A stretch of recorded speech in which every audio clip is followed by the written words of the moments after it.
Joining us for more on this, New York Congressman Lee Zeldin, Republican on the Financial Services Committee. Great to have you. I just want to put up on the screen for everyone to see. These are the charges against Sam Bankman-Fried. They run the gamut from fraud on wire fraud and conspiracy, commodities fraud, and also this campaign finance law one. What did you think of yesterday's hearing when the new CEO took to the stand in order to give testimony to you yesterday? I think what was very telling over the course of hours was how you could be utilizing your time to probe for important information for the public to know more about what took place. This is an incomplete day yesterday because after John Ray was to testify for hours, we were supposed to have Sam Bankman-Fried testifying via Zoom to answer questions. Yesterday, Sam Bankman-Fried's testimony was released publicly.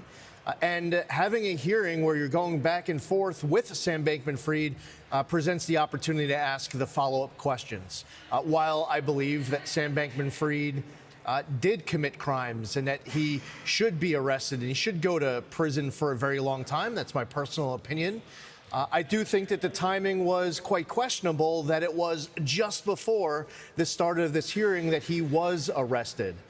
Inside of the testimony that Sam Bankman-Fried had provided, he says that 25% of his time over the last year was spent engaging with policymakers and regulators. I would love to see his answers to the follow-up questions of what he was meeting about, what was the regulations that he was seeking. And we don't know exactly why this arrest was made just before the start of the hearing, but I do find the timing to be not a coincidence, but actually suspicious. I got you. Two questions here. Do you know how much money he contributed to Republican candidates in the last cycle? I don't know the exact figure, no. Is it millions, or do you even have a guess? I don't have a guess. I know of the top line tens of millions number that has been reported, but I don't have. So we'll dig into that. Number. Here's what we do know. We think this to be true. Call for number 7, guys.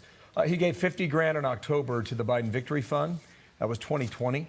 He gave $2,800 to the Biden campaign that same month. That's according to FEC. He was also the second largest donor to congressional Democrats ahead of last month's midterm election, donating nearly $40 million, second only to left-wing billionaire George Soros. There are a lot of theories and, frankly, speculation as to why this hearing did not happen. What's yours? Well, I think that if I'm a prosecutor and you're trying to put together the strongest possible case, you want him to take the oath and to be able to answer the questions and see what is said to help build the case to make it even stronger and get new leads.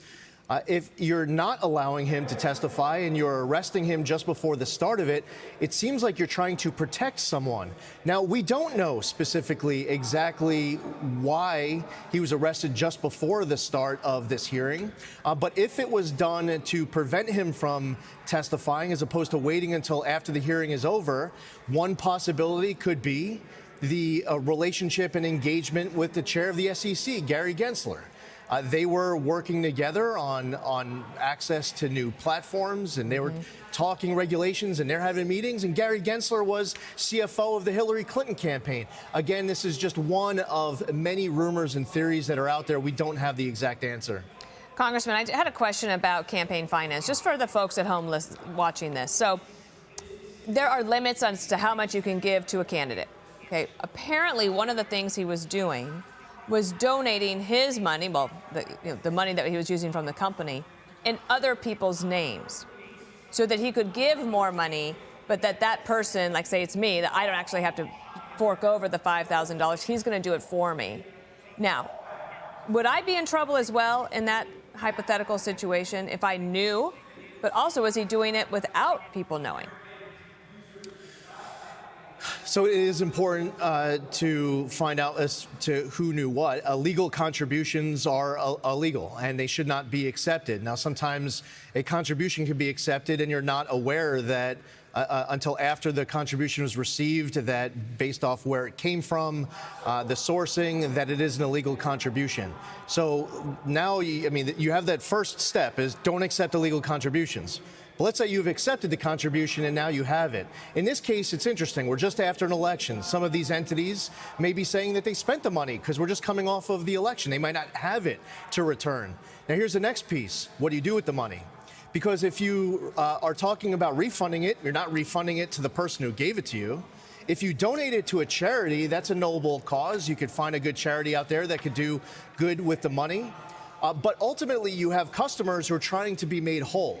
And I think it would be helpful for John Ray and the company managing the Chapter 11 bankruptcy to figure out some entity where any individuals who want to be able to return the contributions can make sure that that money is being used to help make these customers whole. Wow. These waters run deep, and really, you get the sense that we're just at the very beginning of it. Lee Zeldin, thank you for your time today. Republican out of New York in D.C. Thank you, Bill. Thank you, Dana.